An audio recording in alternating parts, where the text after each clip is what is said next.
So we're going to go ahead and get started. So if voters can all come down here and sit in the seats facing each other, and if non-voting members can please sit across the back. If everybody can come and take a seat, we're going to get started in just a minute.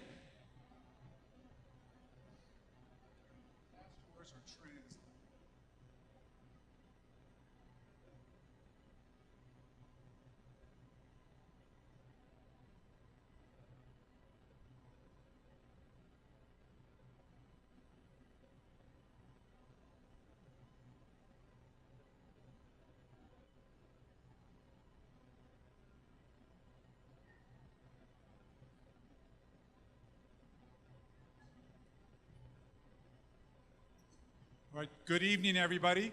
Welcome to the 5th meeting of the Fresno Transformative Climate Community Steering Committee.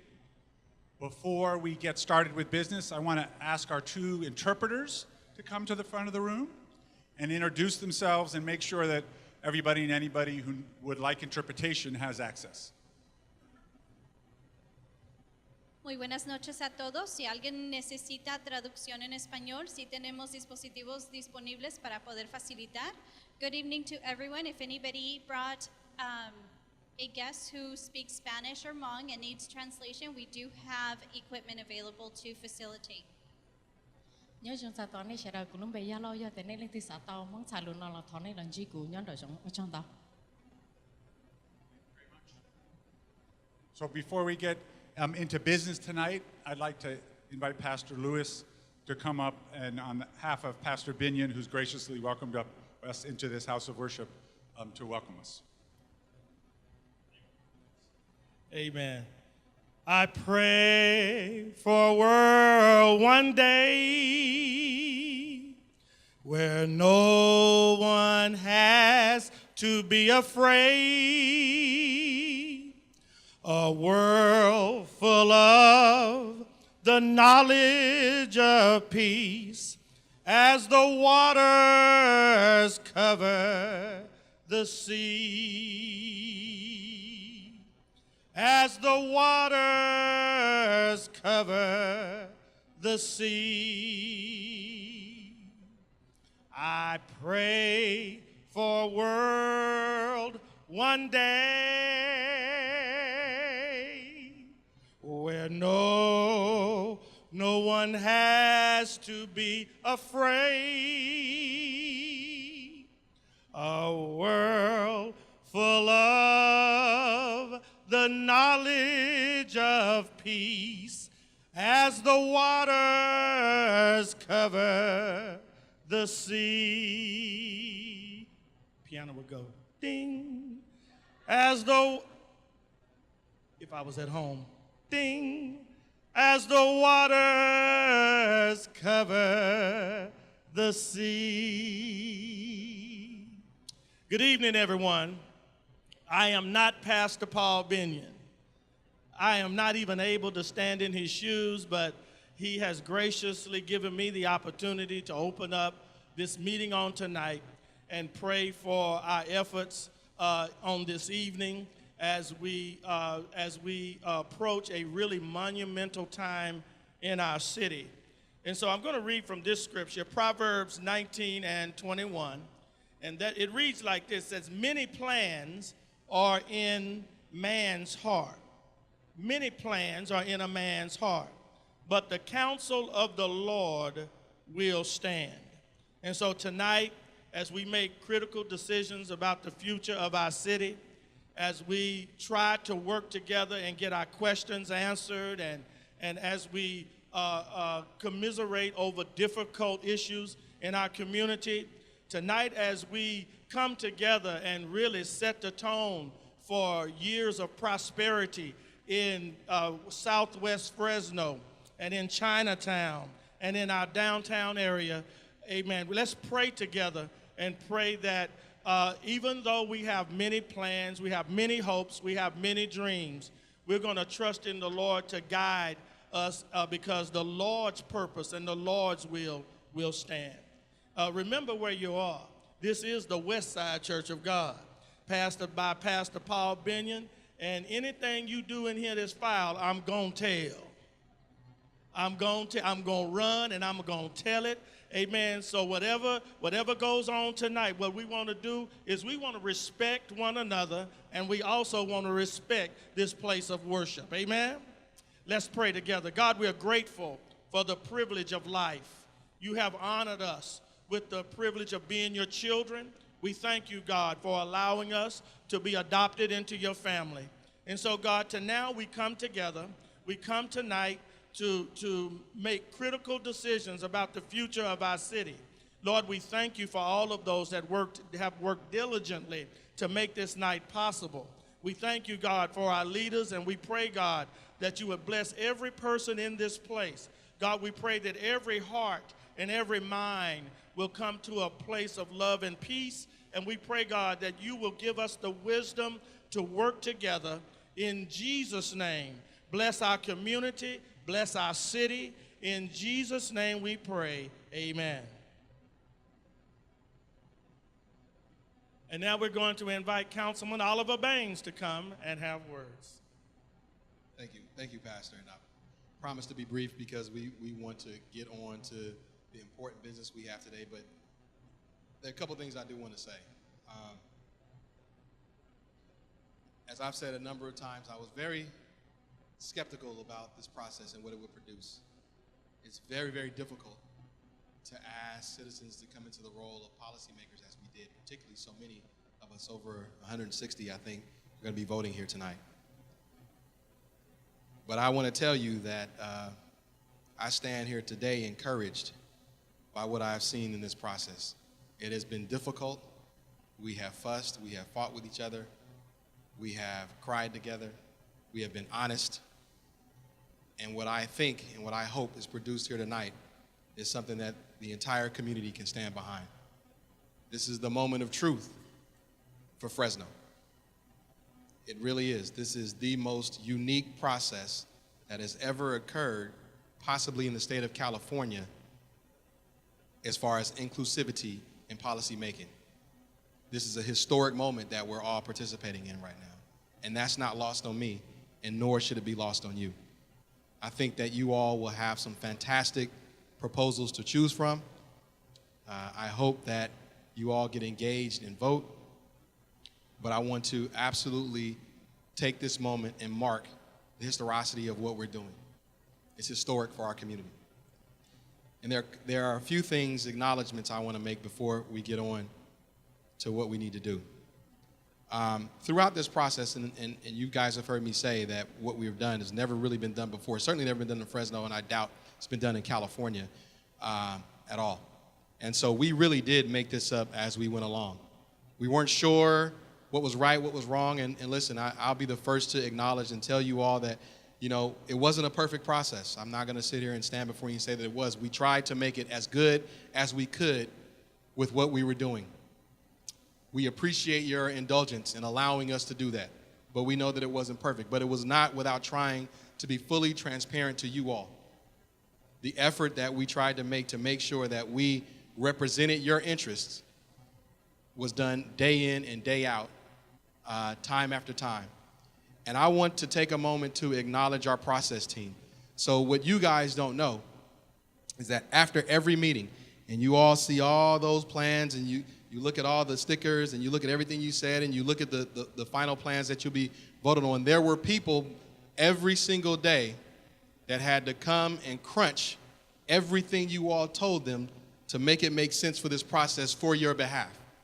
And they worked tirelessly 7 days a week, day in and day out, to make sure that you all could have something to vote on and present. And I want the process team to come stand up here with me for a minute, because, come up here. What you guys doing? I'm calling you up here. And I mean that, because what happens behind the scenes is extraordinary. It is absolutely extraordinary. And I get the benefit to see it, but I know that you all don't. But these people here work 24/7 tirelessly on your behalf because they believed in this process. And they put their blood, sweat, tears into this on your behalf to give you the product that you have tonight. And it is difficult, difficult work. And I needed to take a moment to acknowledge them, and I appreciate you guys. I don't want you guys to think for a moment I did anything like what they did, right? I get to come in at the end and critique everything that they do. But these folks here worked for you all like I've never seen people work for somebody else in this community. I thank you all. You all are tremendous public servants. Thank you for what you did for the community of Fresno tonight. I am forever grateful to you all. Thank you. So with that, I definitely want to move on, but before I do, I want to call up another dear friend of mine, one of our community champions. Now he works in Sacramento, but believe me, he is advocating for us day in and day out, time after time, making sure the interests of this valley are heard in Sacramento. Now, I have the privilege to watch him in action and watch him work. Some of you in this room do too. But he knew what this moment marked for us. And he made sure that he was here tonight to be a part of this process, to stand with this community that he loves and cares for and represents so very much. So with that, I would like to welcome up Dr. Joaquin Arambula. Oh, there he is, Dr. Joaquin Arambula, our assembly member of the 31st District.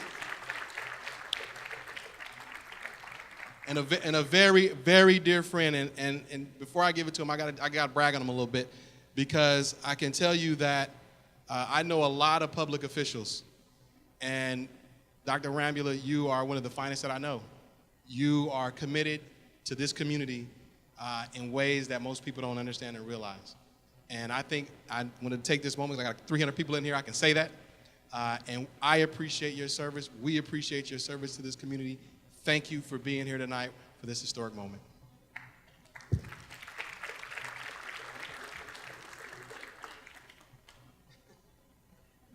You know, I need to start by thanking Pastor Lewis.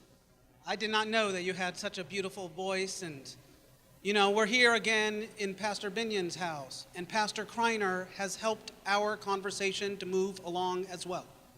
It is not lost on me that our churches were the glue that brought our community together so that we could have these tough and difficult conversations.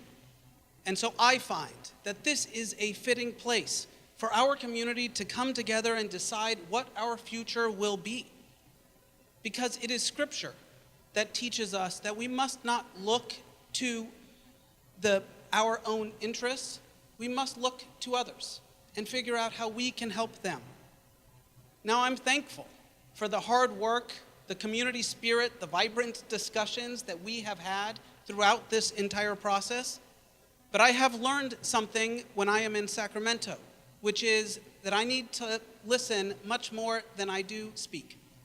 Because I have a way of speaking truth to power and talking about the problems of our community. And it is because of the problems and the dire consequences of growing up here in our community that we were successful in receiving half of the Transformative Climate Community dollars for the entire state of California.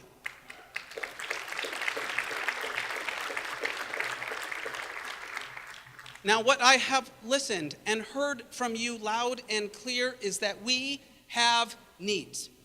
That we are hungry for change, transformative change right here in our communities. And what I am looking to you today is to make sure that we are united, that we can make sure that we are sending a statement to our state, who is keeping a close eye on us, that we as a community can stand behind the final product that we present today. Because this $70 million is just the start. This is our opportunity to be the front lines for our state of spending public resources to make transformative change. We must show them that this process works, that our community was heard. Now, I am encouraged looking around and seeing so many community members. This is what democracy looks like. It is not our federal government and the dysfunction that we see happening there. It is happening right here in Fresno, and I am proud of my community coming together to fight for transformative change. I wanted to come here today to help make our case together to the state. That I will need your help in the upcoming months making our arguments to our governor and the legislature, and I will look to you, my community, to band together and to fight. But I commit to stand behind the final product today, the final vote that each and every one of you take. But I will leave one lesson on you, if I may, that I have learned a lesson that voting is not always easy. And so I wish you good luck. I wish you an opportunity to try and find what is compromise and what will be transformative for us. Thank you and good luck.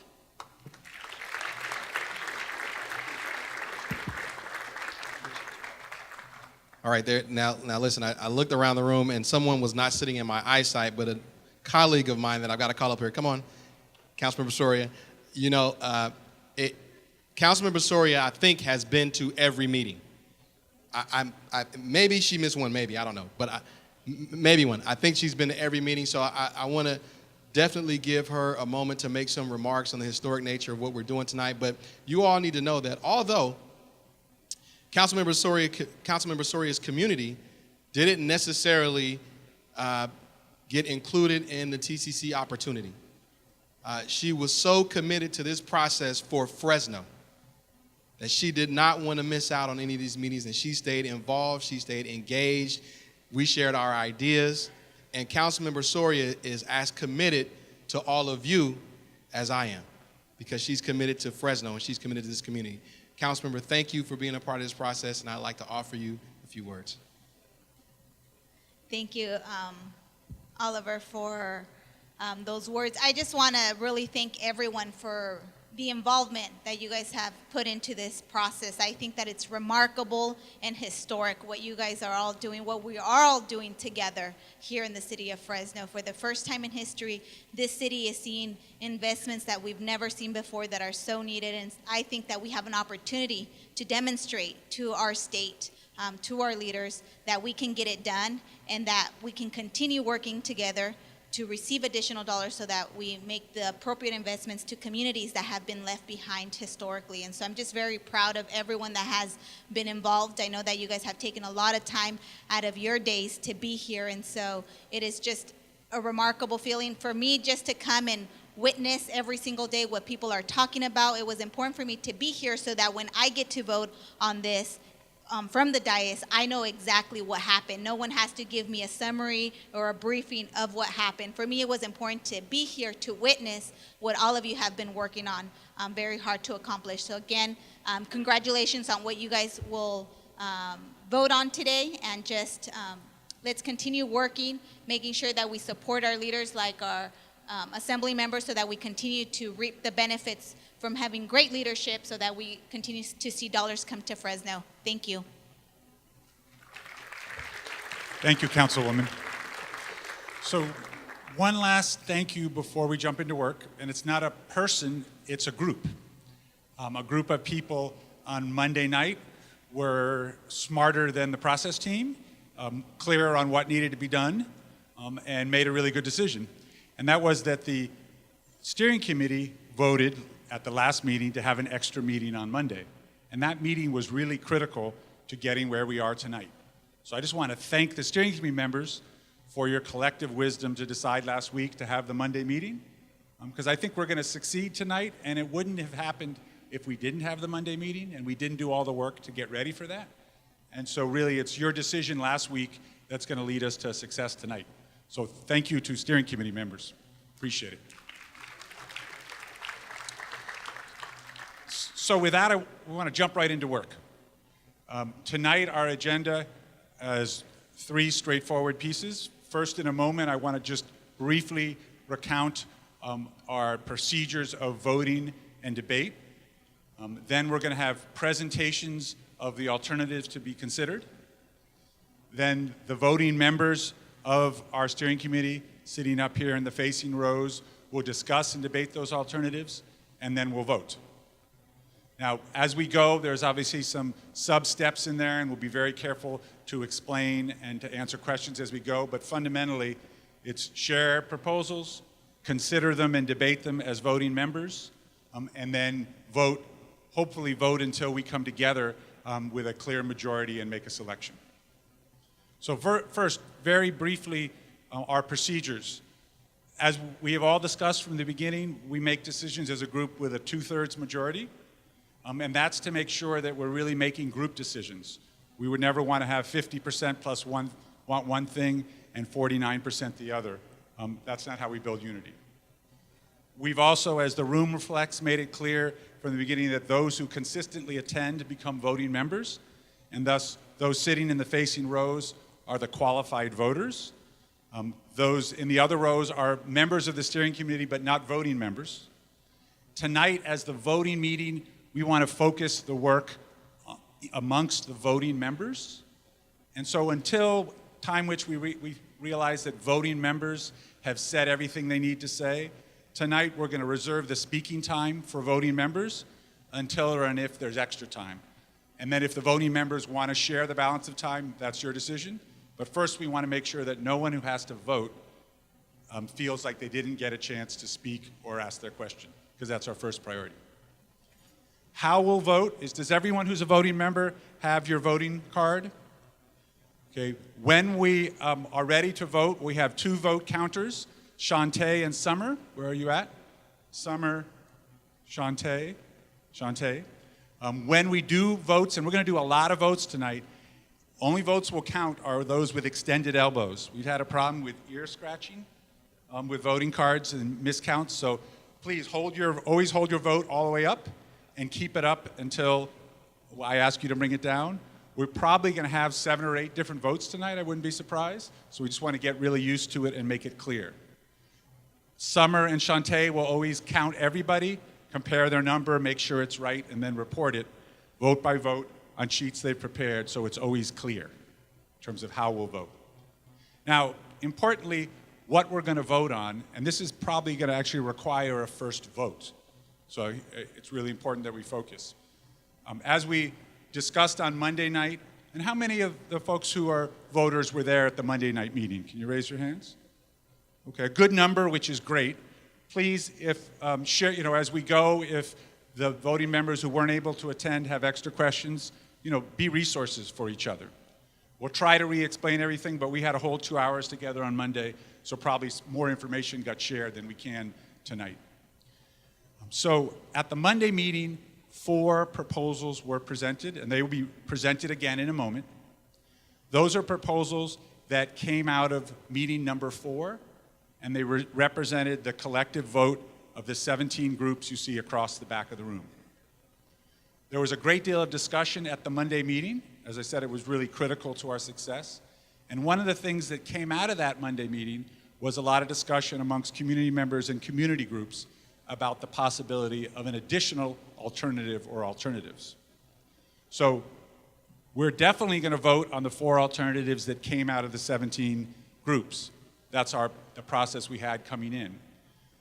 We have a coalition of residents and community groups that have come up with a 5th alternative, which is up on the wall now, which they put up on the wall and which we have the ability to show.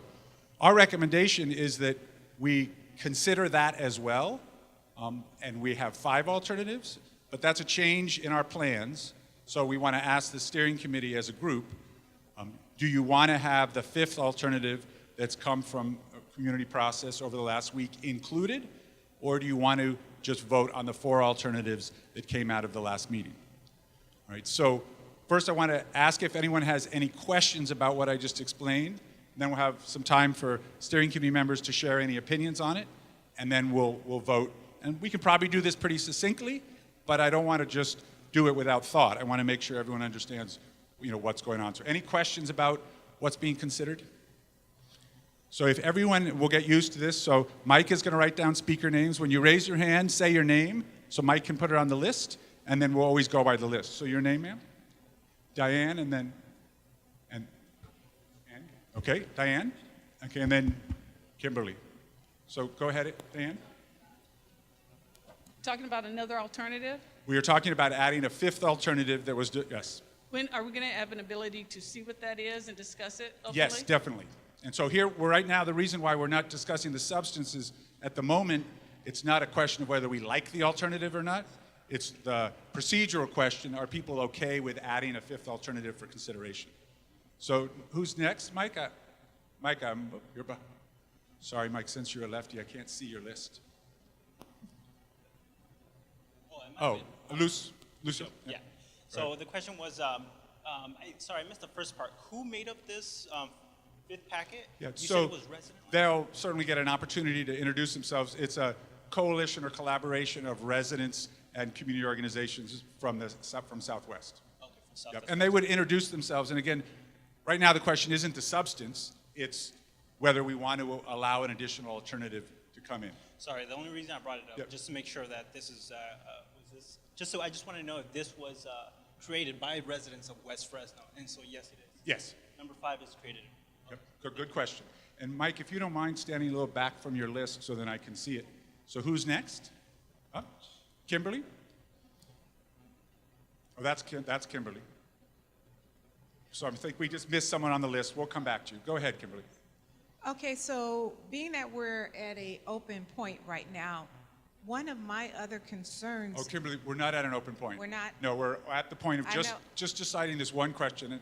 And excuse me, for everybody, indulge me, I'm going to have to be pretty strict tonight about our rules of speaking. Otherwise, we won't get to our votes. So right now, please only comments on whether or not you feel we should or shouldn't include this additional alternative in consideration, and then we'll move on. And you have plenty of other opportunities. Okay, yes, we should. Okay. Sorry. Okay, that's good. No, that and if that's exactly we missed somebody by the list. Did we miss somebody? Yeah, go ahead.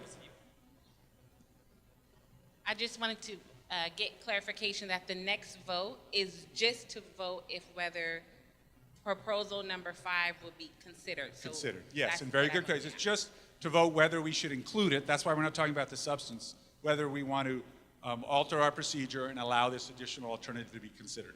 Just that. So who's next, Mike? Lisa, go ahead, Lisa. Hi. Okay.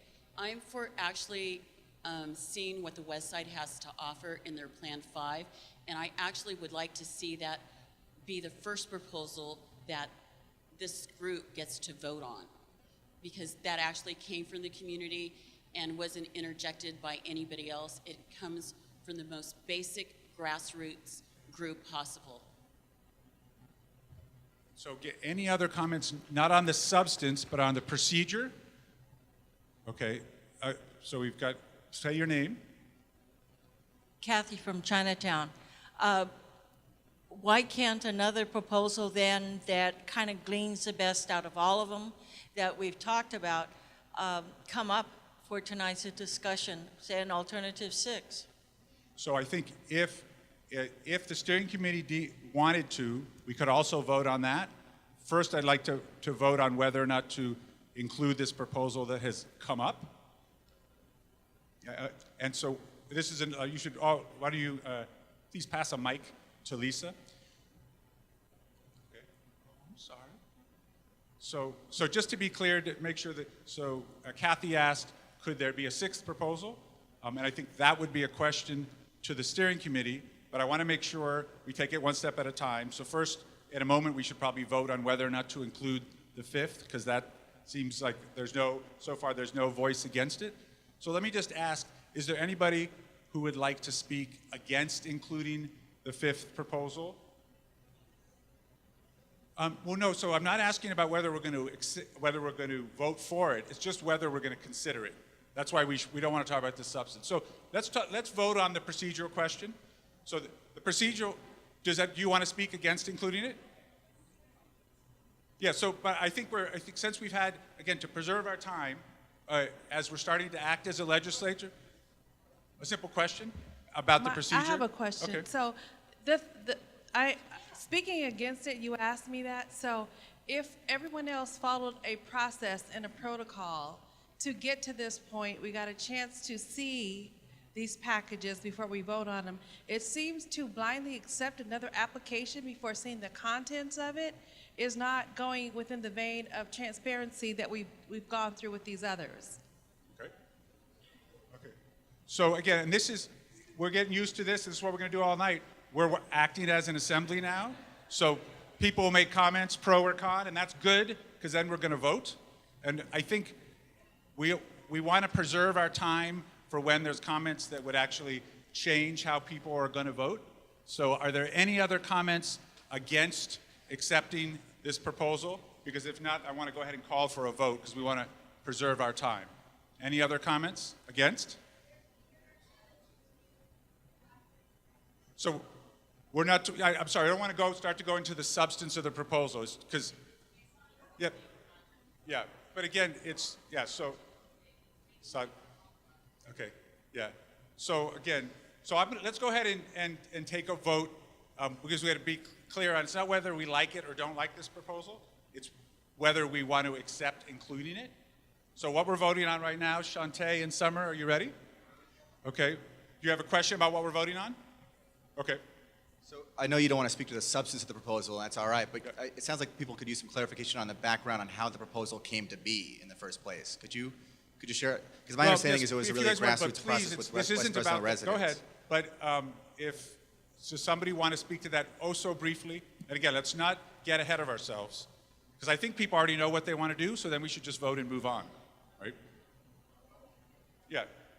So, Mrs. Curry, last word in respect to you, and then we're going to vote. I just want to tell everyone there are no new projects in the Plan 5. There are no new projects. It's just a reconfiguration of things that were already there. I think that's important for people to understand. Nobody presented anything new. Okay, so with that, and you're going to see me through the night urging you forward because you can get a sense of once it's clear what we're going to decide, we want to save our time for when it's not clear.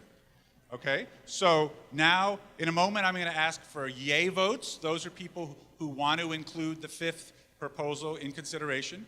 And then nay votes, those who don't. When you vote, please raise your card and keep it up until I say bring it down because we want to make sure that we get accurate counting. Is that all clear? Okay, so those, please raise your card if you're voting yay, include the proposal.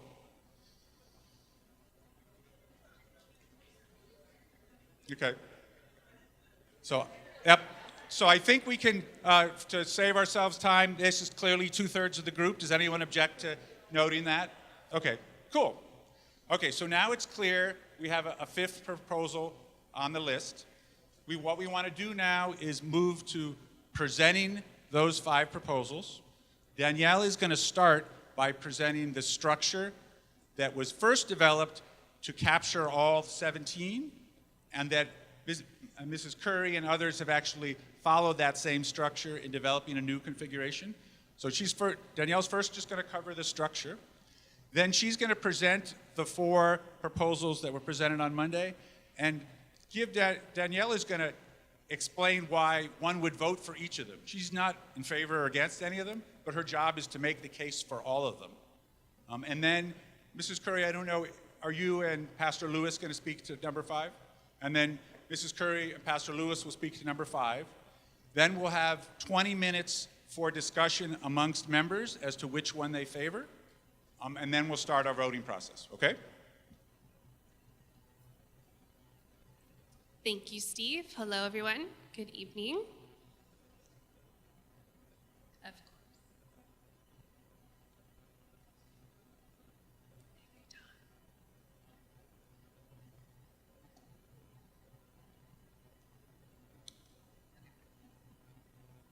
No. I don't have this right. It was working before. There we go. Okay. All right.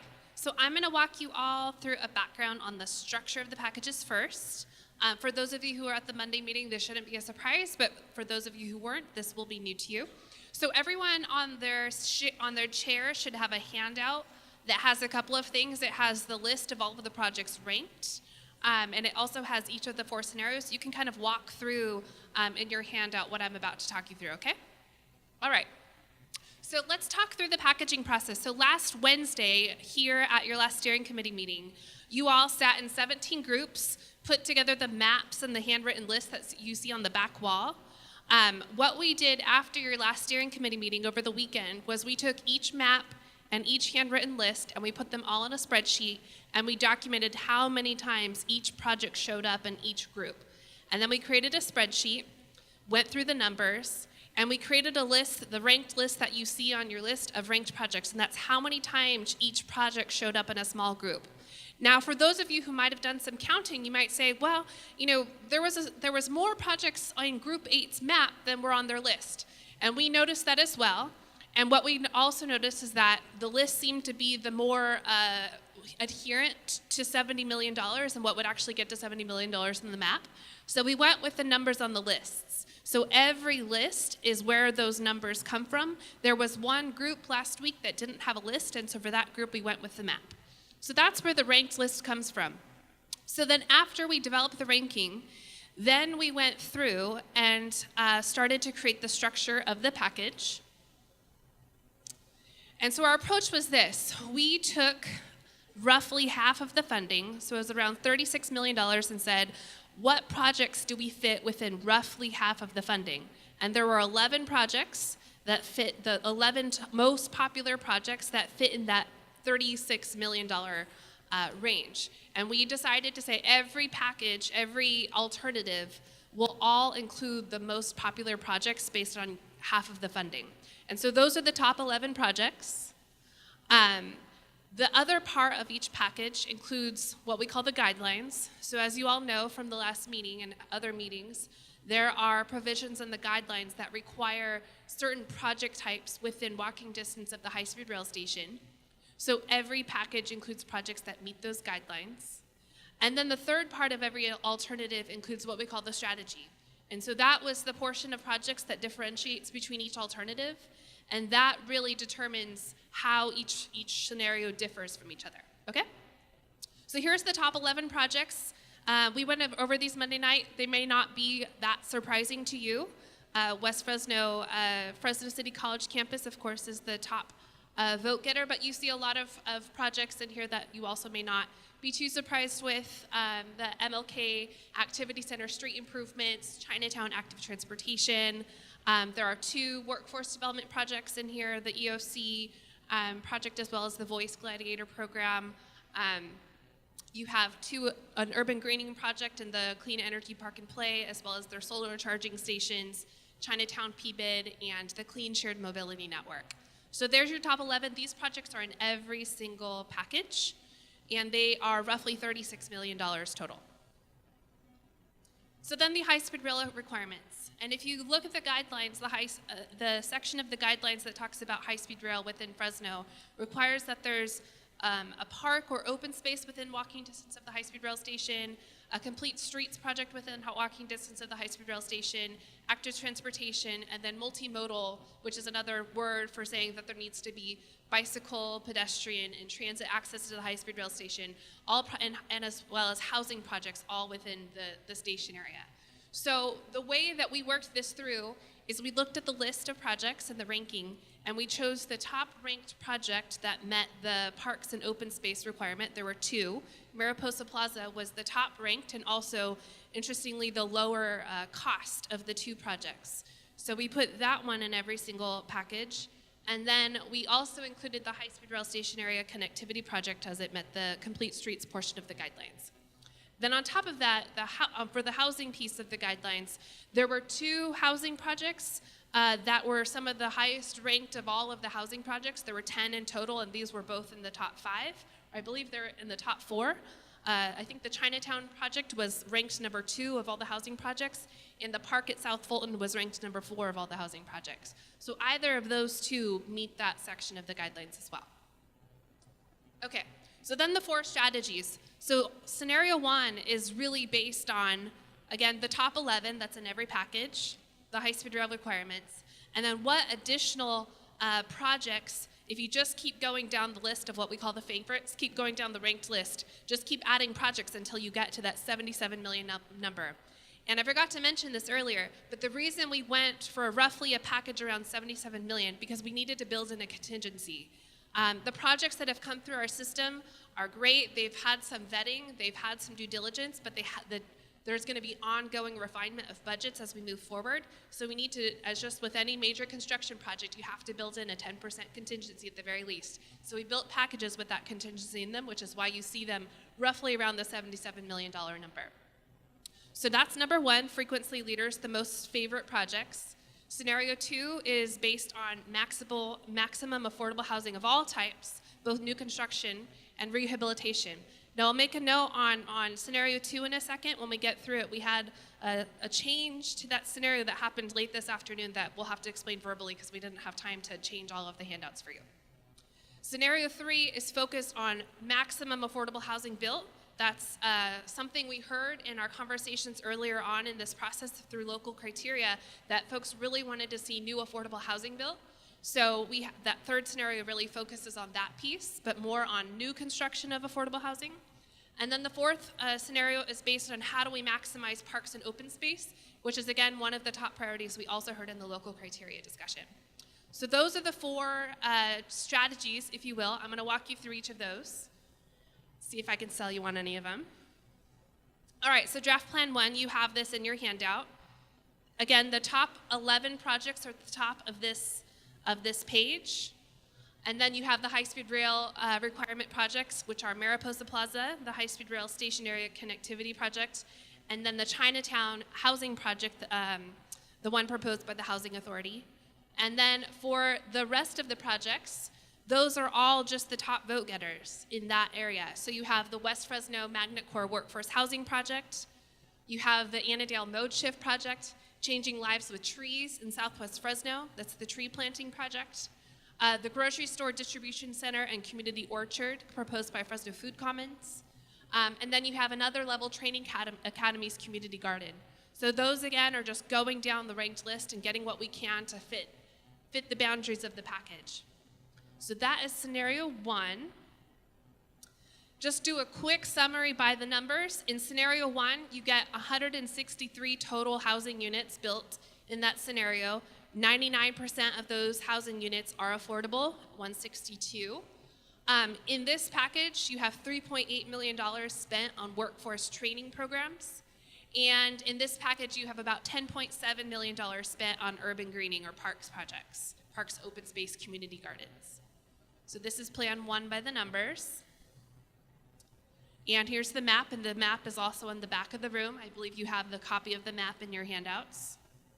So you can see the distribution of those projects. All right, I'm going to move to scenario 2. So again, if you look at scenario 2, the top projects, that hasn't changed. It's the top 11 most favorite projects. In the high-speed rail section, this one did also not change from the first scenario. You have the Mariposa Plaza project, high-speed rail complete streets connectivity, and then the Chinatown housing project from the Housing Authority. And then in this one, we had originally 3 projects to maximize both new affordable housing as well as rehabilitation. The developer of the rehabilitation project, which was the Kingsview Manor, withdrew that project this afternoon. So that project is actually out of this package. We have redlined it here up here. It's not redlined anywhere else. So just please note that this project, it's project number 19, I believe. No, sorry, 10. Project number 10 is out, and the developer withdrew the project. Let us know this afternoon. So that being said, this is one of the reasons why we built a contingency. This is a $77 million package. That project was asking for $6 million, so we're still at a $71 million package. It can still be submitted as is. We don't have to make any changes to it. Just wanted to flag that for you. So with this scenario, taking out that project that withdrew, we have 188 new housing units total. 107 of those are affordable, so you have 57% are affordable. Workforce training dollars, you have $3.8 million going into that. It's the same as scenario 1. And then urban greening projects, you have a little over $8 million going into that, $8.3 million going into urban greening. Okay. And there's the map, distribution of the projects. All right, let's go to 3. So 3 focuses again on new housing total. We're trying to build as much housing as we can in this. We've heard housing is really important, so we tried to make sure we had a scenario that really maximized, got as much housing as we can. We know housing is a really expensive thing to build, and you guys have all learned that through this process probably, that housing is by and large the largest ticket item. So we tried to maximize it here. So in this one, top 11 projects still there. For the high-speed rail requirements, there's a slight change. So you have Mariposa Plaza, which meets the park requirement. You have the high-speed rail station area complete streets connectivity project meeting that requirement. And then for housing in this scenario, you have the park at South Fulton, which meets the high-speed rail station area requirement for that typology in the high-speed rail section. And then we also, added 2 housing projects to maximize the number of housing units. The West Fresno Magnet Core project, which was the top vote-getting project or top-ranked project from the last steering committee meeting of all the housing projects. And then Hotel Fresno, which was I believe it was the 5th-ranked housing project of all of the housing projects. So that's scenario 3. Total number of housing units, this is the most that you'll see in any scenario, 237 total. Of that, 157 are affordable. And so that's about 66 or 2/3 of those housing units will be affordable. Money spent on workforce training, $3.8 million. That hasn't changed across any of the scenarios, as you'll see. That's been a consistent number. And then money spent on urban greening, $8.3 million. So this is about the same as the last one. The difference between this one and the one before, this one gets you more housing. And here's the distribution. You have this in front of you. All right, let's go to scenario 4. So, last scenario, this is the scenario that maximizes the amount of parks and urban greening that you can get. Top 11 projects, same in every package. High-speed rail projects, this is same as the last scenario you saw. You get Mariposa Plaza, you get the high-speed rail complete streets project, and then you get the park at South Fulton. For this then, the strategic focus, every single urban greening project or park project that was submitted through our process is on this list. So you have Changing Lives with Trees, you have the grocery store and distribution center, Chinatown Urban Greening Project, the Yosemite Village Community Garden, the Santa Clara Community Garden, the Southwest Fresno Green Trails Project, you have another Level Training Academies Community Garden, and you will have Chinatown Park. So every single park and open space project that was submitted is on this list. So then by the numbers, not surprisingly, you don't get much housing in this scenario. You get 52 units total. 11 of those are affordable with a 20% affordability ratio. $3.8 million spent on workforce training. That's been consistent across all 4 scenarios. And then a total of $34.4 million spent on urban greening. So far and away, more money spent on urban greening in this scenario because it's maximizing the amount of parks and open space and community gardens you get. So that's the scenarios. Steve, do we want to? Okay. We now have 5 scenarios or 5 plans. So Mrs. Curry and Pastor Lewis, can I invite you to come up front because we just want to present all 5 proposals in the same manner equally. And I believe Elliot, who's up there in Master Control, Elliot, did you type in the material so we can put theirs up on as well? Bingo. So he's a very speedy typist. All right, so Mrs. Curry, would you like to come forward? Thank you, Tate. Yeah. And also right now, I'm just going to give a moment. Ushers are passing out paper copies of this proposal, so I just want to give everyone a chance to get that paper.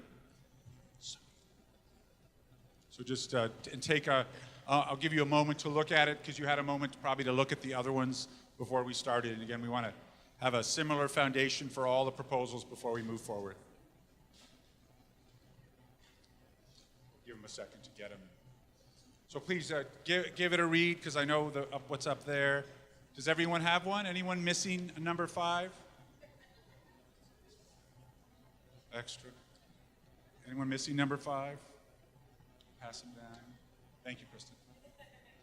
Raise your hand if you don't have a scenario number 5. Everyone got one? Okay, we're just going to give you 60 seconds to look it over, and as Danielle made clear, you should just look at that bottom section which is where the reconfiguration is. So I'll just give you a chance to read it, and then in a moment, Okay, looks like folks, give you folks a chance to read. I want to make sure we're all on the same page, literally and figuratively.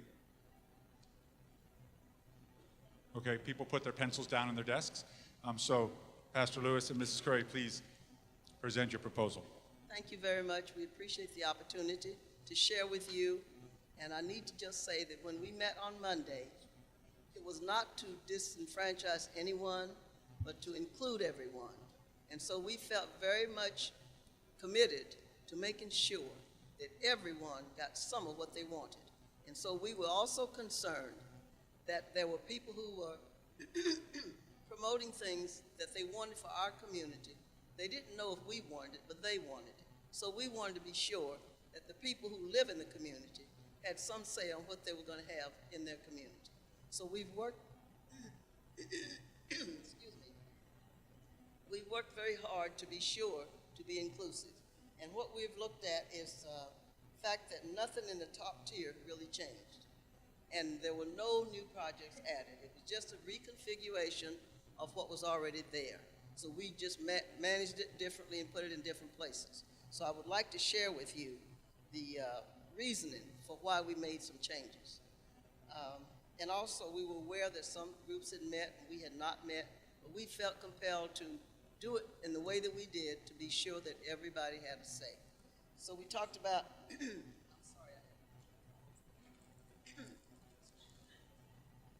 we talked about housing. And I want to really emphasize this because it's very important. We know that every human being needs a house. Everybody in West Fresno and everybody in Fresno needs a house, and we recognize that. We also recognize that more affordable housing simply congests our community with more affordable housing. And what happens when affordable housing doesn't move in the way it's supposed to, it becomes low-income housing, and low-income housing becomes Section 8 and whatever. And so what we're hoping for in our community is to have some market value homes built, and there's a process in place being worked on as we speak to bring market value homes. There are a lot of people who want to live in West Fresno, but they're looking for a nice home to live in, and we want them to have that opportunity. So we're trying,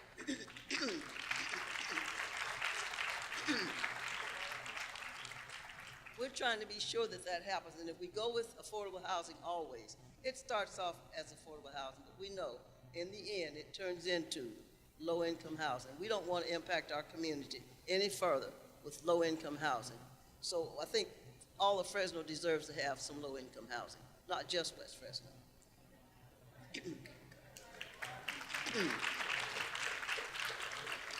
We put some emphasis on the City College because, let me just drink some water.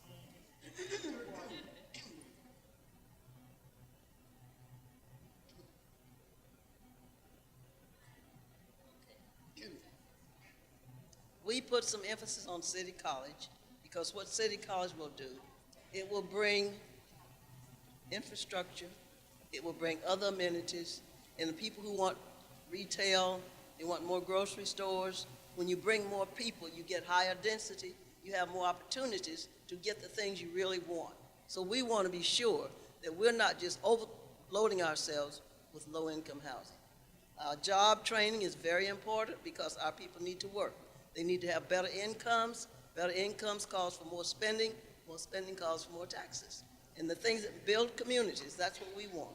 And we want our community to be as viable and as important as any other community in the city of Fresno. When every area of this city is made whole, all of Fresno is better off. Now, this process wasn't perfect. We found fault in it, others found fault in it, but it worked out. It worked out that nobody got everything they wanted, but everybody will get something that they want, and that's the democratic process. So we hope that you will embrace that, and we'll take a look at what we tried to do, because we really want you to understand that we need all of us to participate. I'm concerned about what you need, and you're concerned about what we need, so we combine our efforts, and we do for each other. That's the American way. That's the democratic way. So we're asking you to look at Plan 5 and give it a good hard look, because it does include everyone. We didn't omit anyone. Maybe Pastor Lewis had something to say while I drink some more water. Okay. While she drinks some more water. So I think, okay, I'm not supposed to call her Mother Curry in public. I'm not supposed to say that. Our relationship go back to the 1960s. For y'all that don't know, this ain't just a Fresno thing. And so we go back to the 1960s. But anyway, so we wanted to provide an opportunity on Monday and we put it on Facebook just in case there were people that were not part of the Monday meeting. But we invited West Fresno residents, and that's exactly what she said on Monday, to come and meet with us at Rise and Star so we could hear. We didn't go in the meeting intentionally saying, oh, we're going to create a plan. It really just evolved organically. And so we want you to really consider that this came from people that loved West Fresno enough to stay up till about 10:15 at night in meeting. We didn't allow people in that were advocates for our community.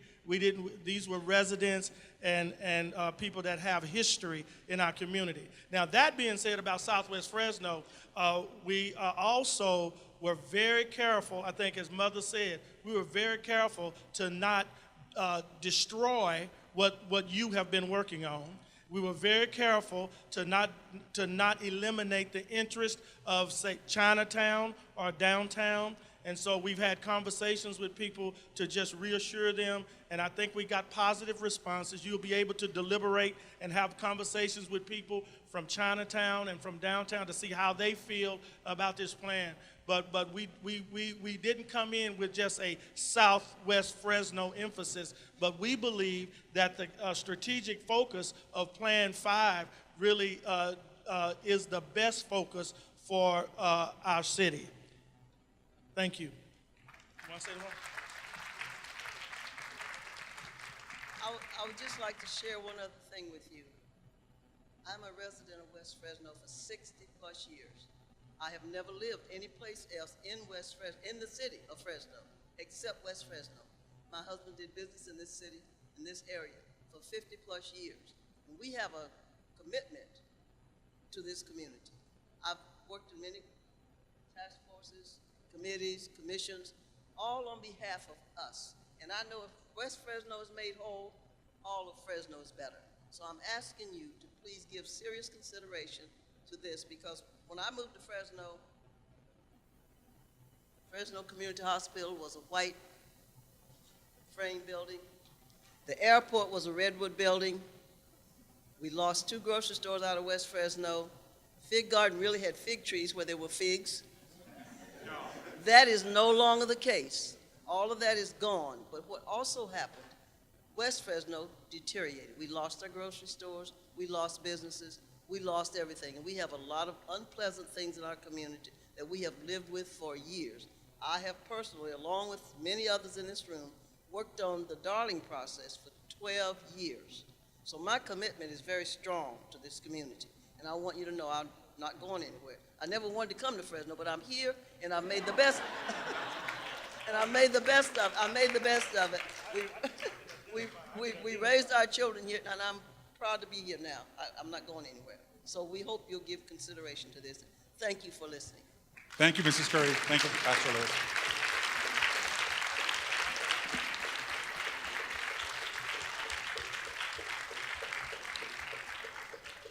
Okay, so now we want to have deliberation amongst voting steering committee members over these 5 proposals. We want to make sure to take the first vote no later than 7 o'clock, because there more than likely will be many votes. So we want to preserve time. Recognizing that there's over 100 steering committee members here means everyone needs to be very concise, because it's your time, so please share it. I'd ask everybody to frame your comments with which proposal you're supporting and why, because again, we're past the general comment period now where you're informing each other, urging each other to vote certain ways as members of an assembly. Mike will make a list, and we'll try to follow that closely, and just if everybody can be succinct, then everyone will get a chance. So let's start the list. Say your name loudly so Mike can start it. Okay, we got Craig and June, and then I'll ask again after Craig speaks. Craig Sharton, Downtown Fresno Partnership, and I'm glad to be a broken record at these meetings because Downtown Fresno has consistently said throughout this process we wanted to have an application that represented the interest of all three of our areas because we believe all three of our areas, downtown, Chinatown, and Southwest, are much stronger together. So I will be supporting option 5. In fact, I think we should vote for it early and see if that consensus arrives. And I hope that even though there were some, conversations and stuff throughout this process between the three areas, I hope that this is the strong beginning that allows us to all three work forward to bring more resources in to our community and support each other long into the future. Thank you, Craig. So before June speaks, other hands, please say your name loudly. Tate, say your name loudly. Oh, thank you. Say your name loudly. Kathy, say your name. So everyone, Kathy, who other hands? You got Kimberly? Any other hands? Okay. So now we'll go to June. Hi, I'm June, Southwest Fresno and Chinatown. First of all, I'm going to say I am for draft plan number 5. But my only issue is because we did not discuss these projects ahead of time or the pros and cons of it, I'm not understanding why City College needs $17 million. I'm for City College, but I'm not understanding why they need $17 million when we just passed a bond where they're getting hundreds of millions of dollars. That's really my biggest concern because $17 million can spend a lot more money on other projects that we need. So we're also happy to answer questions, but we want to do it very concisely because this is most of your time. Laura, you want to come up? So Laura from the city manager's office can give the brief background. Good evening. So yes, the City College is asking for $17 million. They did also provide a match letter of $40 million. In addition, they're going to be bringing just a great satellite campus with a lot more investment in the area. The city also committed to investing $11 million in the offsites in order to be able to assist with that whole area, the Martin Luther King Activity Center. So we understand it's a big ask, but in the sense of stuff, it's a small piece of what they're putting in as well as what the city's committed to put in. Ask Eric Payne to just make sure people understand the context of the overall project, college project, and what the budget is, because better understand the 17. Certainly. The overall premise of the project is if there's a reduction in funding for facilities, then there's a reduction in class sizes. And we won't be able to serve the greater number of residents that live in this neighborhood that have disparagingly gone without educational access for so long. And so our ask and our contribution to this work, to move this work forward, is that this is a project that the community has asked for and supported for quite some time. And Eric, thank you for your question. Eric, the overall size of the budget? Want to introduce yourself, Miguel?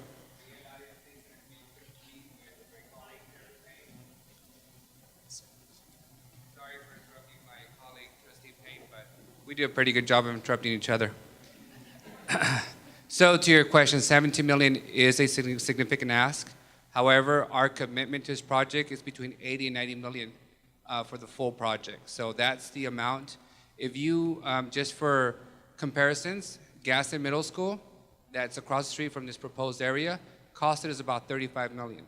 We want to have a college campus that's a lot better and bigger than our current middle school operation. So it is going to be a significant commitment from State Center to build a first-class facility and program needs to come along with it to be able to achieve it. And with that, we need everybody's commitment. Thank you, Miguel. So before we go to Mr. Hill, any new hands? Say your name loudly. Any other new hands? Okay, so Mr. Hill. I'm Pastor Tate Hill, so you won't mix me up with my son. I gladly am encouraged to vote for project number 5 because I'm excited about the work that is going to happen here in this community and the transformation I've seen in only 40 years. I'm excited about that, and so I gladly want you to support project number 5. Thank you. Thank you. So Kathy, I believe, is next. Thank you. I like Plan 5. The one said, this is Kathy from Chinatown, is that I would really like people to reconsider that the plan includes number 16, which is a Chinatown Active Transportation Project for almost $4 million. And that project is actually, to me, a city responsibility. And if that could be taken out of these state funds and put into another housing project, which would actually help the economic growth of Chinatown, to me, that would be acceptable. The same with the P-bid, although it's not taken out of the money, it's put in a match. But that is not actually coming from Chinatown, it's coming from the downtown P-bid. And part of that, when West Fresno talks about other people talking about what folks think that another area needs, that's really quite blatant to me. The other one that is for the mixed-use housing by the Housing Authority, we do need that, but we need the other end of the street to be anchored by the Chinatown lofts. This one is, for me, the greening of Chinatown also is a city proposal. It's not from a community group, and people need to look at those, that you have people from outside the community making decisions of what they think is the best for a community. Thank you. So, Kathy, if you could come up and make sure that Rodney gets all the numbers you were speaking to, because I want to make sure they get in the notes. And just so folks know in general, what we'll do, if there are amendments, be they friendly or otherwise, we'll note them all. We'll have a first vote with all the proposals as they are. If after doing that, we don't get to a 66% agreement, then we'll work on amendments. So we'll want to, any suggestions of amendments, we'll record them all and come back to it if we need to. So new hands, Sarah, Gary, I thought there was a new hand back there that I missed. Louisa, okay, and Mike, who's next? I can't see three. Sorry, where's the hand I missed? Okay, Kimberly, go ahead. And then Denise. Kimberly Tapscott Munson, representing Southwest Fresno. Just a reminder, I had to go to the Fresno Bee for archives to get our reminder, our first advertisement that told us about what we were planning on doing today. Here and now, we are making history. We are revitalizing Southwest Fresno with also an emphasis for Chinatown and Fresno. My vote is for Project 5. We stayed up late Monday night and we talked and had the conversation and the dialogue to determine what was best for Fresno. And this is a plan that Southwest Fresno residents came up with. Please, we ask for your support. Thank you. So let's take several people, see where we're at on time, and then we'll take more. So the next person, Miguel, did we already cover Miguel? But Miguel, did you say what we were going to say? Okay. So Lisa? Hi.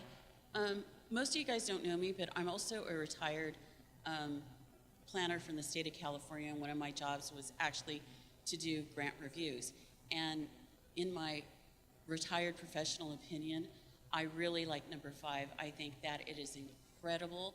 I think that it is incredibly feasible that it will entirely get funded. I like the fact that the West Side residents looked at scalable funding to be as inclusive as possible. I appreciate Kathy's input and would encourage a friendly amendment to address her issues, since she's coming out of Chinatown and she knows what the people of Chinatown want. So I would encourage everyone to vote for number 5, because I really do like this package. From a reviewer's standpoint, I really, really, really like this package. And thank you for letting me come and participate. I really appreciate it. So we've got Sarah. Sarah, where are you? There you go. Okay, well, Denise will come right next to you, right there. Hi, I'm Sarah. First, I'm actually a property owner in Chinatown. I had the pleasure actually with meeting with Mrs. Curry today. Thank you so much for including Renata and myself and Monica in your conversation. So we actually first wanted to say really thank you for involving us. And this has actually been a really amazing process because we've actually got to know our neighbors for the very first time, but also our neighbors in the Southwest and in downtown as well. That said, I will politely disagree with Kathy. We did get together and we are in support of the transportation project because that is major improvements that we do need in Chinatown. And we as business owners did get together as actual property owners and have that discussion.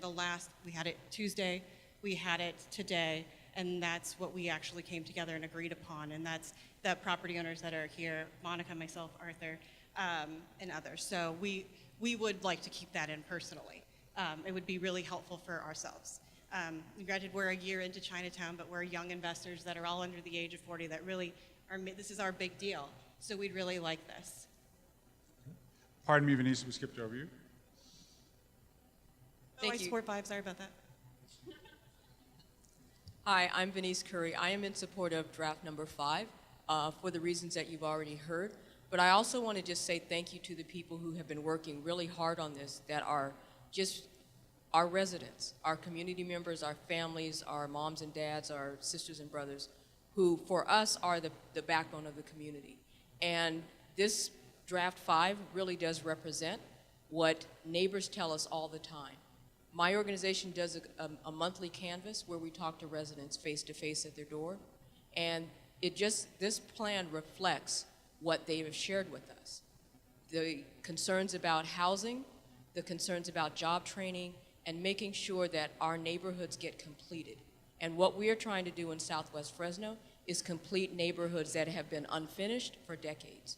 So we are supporting this plan, and we're really happy that we have been able to interact with Chinatown residents and with some downtown residents.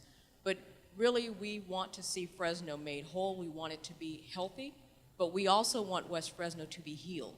And this plan for us does both of those things. So we do really hope that you will support it. Thank you. Thank you. So I believe Gary's next, and then Louisa. Go ahead, Gary. I too support Plan 5. And I guess what I'm proud to see is that I was born here, grew up here, and I lived in the Bay Area for about 30 years. And what I've seen was communities become gentrified because they didn't do what we did here. And what I hope to see happen here is that we don't become gentrified because now as a community we've come together to decide what we want and what we need for our community. Of course it needs improvement and we're going to do that. But I think that we need to stay together from this day forward to avoid gentrification because it's coming. So Thank you. Thank you, Gary. Let's get additional hands, and we should all watch the clock together. So we're going to pick up additional hands, and everyone's going to be super concise so we can still vote by 7. So I think Mrs. Hester had her hand up. Please say your name loudly if you're raising your hand. Oh, we'll come back to you, Mrs. Hester, but whose hand is that? Say it loudly. Christine? Arthur? Okay, so yeah, Mike's got to be able to hear it. So who's the last person you have, Mike? Who? Oh, Diane. Diane. Tate. Arthur. Who else? You got it? Huh? Sandra? Anybody else? Okay, so we're going to take all those speakers. Everyone be concise. Probably go a few minutes over 7, but let's not go too far past. So then, Mike, if you stand it one step back, the next person is Luisa, no? Right here. Luisa. Yep. Luisa Medina. So I'm going to be voting in support of draft plan number 5, and I'm going to imagine us that this has gone forward, it's been approved, it's in the pipeline at the state, and we get the money. So, but I have a couple of questions about what happens. I have some concerns here. There's 21 to 25, maybe even more money that the city is committing here, partly as a match and through some other areas. And that money is going to be subject to approval of the council. So what is the process that will occur by, and when and how? And secondly, somebody just mentioned gentrification, but there's also in your Q&A that went out, there's also about the formation of a displacement task force or group that will come to fruition. How does that happen as well? So I want to move to implementation, pretending that we're, fast forward 4 months, 6 months, whatever period of time. Council commitment on this, number one, and the displacement. There was one other point I'll come back, and local hire as well. Those are my questions about implementation. I'll ask everyone to pick your favorite point. Again, we have 7 minutes for 10 people, so 1 point each. Where's Louisa? Oh, so you got it. Just really quick, so what I am hopeful of, being a council member, I think my colleague is still here.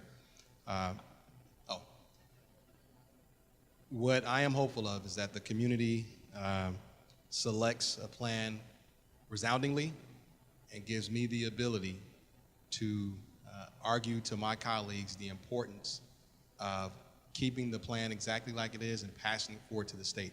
The council, as you all know, ultimately, the mayor and the council ultimately will submit the plan. The city has to submit the plan, so the council will have to approve the plan. I do believe very strongly that with the support in this room and with my other colleagues here, that we will have no problem submitting from the city and keeping our obligations that you see here. And then the very important issues, and H, if you can come on up, the very important issues of implementation. And again, we do need to make a decision first, so I'm not assuming any decision's been made. But once you pick something, the issues of fighting displacement, assuring local hire, and also ensuring continued community engagement are all required. And H, as the Director of Special Projects and Initiatives for the mayor, can speak to that. So assuming that we approve a package tonight, we have 2 weeks from today to get that package in a concept proposal to the state. So our team will be working overtime to do that, to deliver that. And then there will be a final application sent to the state around November 20th. In between those, the whole package will be presented to the council sometime in early November. Yeah, and I do want to say that along the way, the mayor has just been very excited about this process, has watched it very carefully, and each of the projects, each of these plans, he has endorsed. So the questions that came up at the earlier meetings about whether the mayor or anybody else would tamper with what came up out of this are off the table. So whichever of these 5 projects, including number 5, because the mayor was able to review that this afternoon, they already are pre-endorsed by the mayor, as is this process. Next week, we're going to be gathering together to decide how to deal with 3 key policies. The first one has to do with local hire. The second one has to do with displacement avoidance.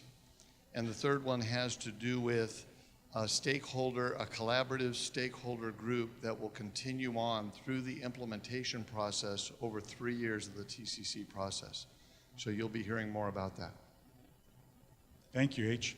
So let's first take the hands that are up there, and then we're going to see where we're at on time, okay?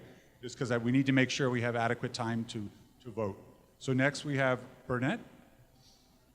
So we're going to finish all these hands first, and then we'll take a time check together, okay? The question I have for you, I know you guys touched on it before, but still, there's no clear answer. On the 2nd of August, there was a meeting at the Planning Commission. September. There was a meeting. And what happened was on August the 2nd, they passed Sylvester Hall's plan. So your project, let's put your project. But anyway, they passed that project, and it went before the city council, and the city council passed it. So when they passed the project, he asked for 115 acres, but the acres that's on this is way over 115. You also have in this packet where you're widening the streets to 4 lanes around that surrounding what you call that your magnet core over at MLK.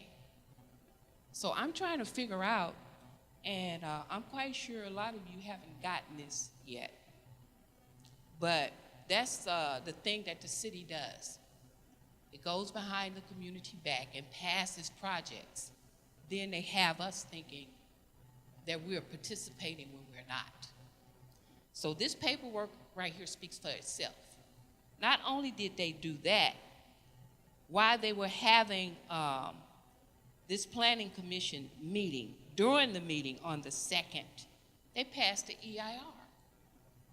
And I want to know, how can you pass all of this stuff having to do with that MLK, and then you come back and tell us we have a vote on it when you passed it already? I don't understand that.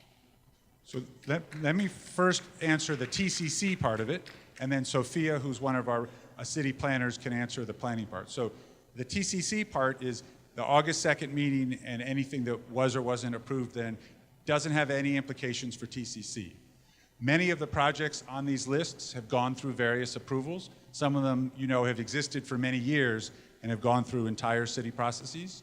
What's happening tonight is they're asking for funding to implement the projects.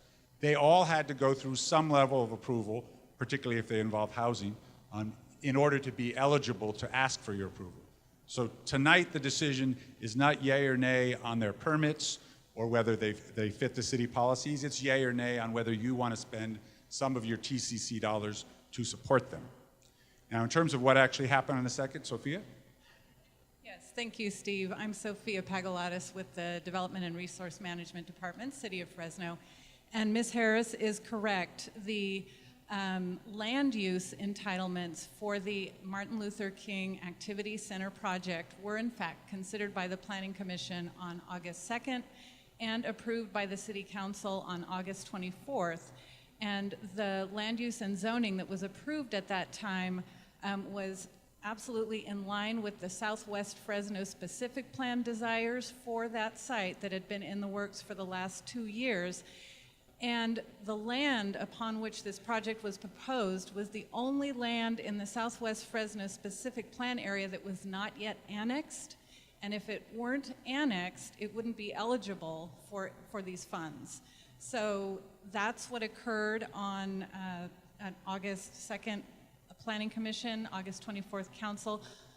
Also, Ms. Harris mentioned an EIR, and in fact, an environmental document did accompany that, because that's the law. The law requires us to environmentally assess anything we do. So a mitigated negative declaration, to use planning jargon, was considered and certified along with that project. Thank you. So what that means, that should be declared. The project, like many projects up here, went through several steps of the planning process to get ready to ask for funding, not only from us here, but from other sources. What's in front of you tonight is whether to support one of the proposals that may include funding aspects of the MLK Activity Center. That's your call whether you want to fund it. It's a project that exists and is going through the city process on its own. So let me check with the group. We have 1, 2, 3, 4, we have 7 people on the list. I'd like to honor those 7 and then take our first vote, because again, acting as an assembly, it's important that we get to make the decisions, and I want to make sure we do that. If it turns out we have a clear vote, then we know we've done that and we can consider if there are any friendly amendments. But I want to make sure we have time to make a decision. So is that all right? We're going to take the 7 people already on the list, and then we'll do our first vote, all right? Well, yeah. Up? 5. Yeah, so we'll take these 7 quickly. There's voices for both. Everyone be short, because some folks want to vote already. So Mrs. Burnett?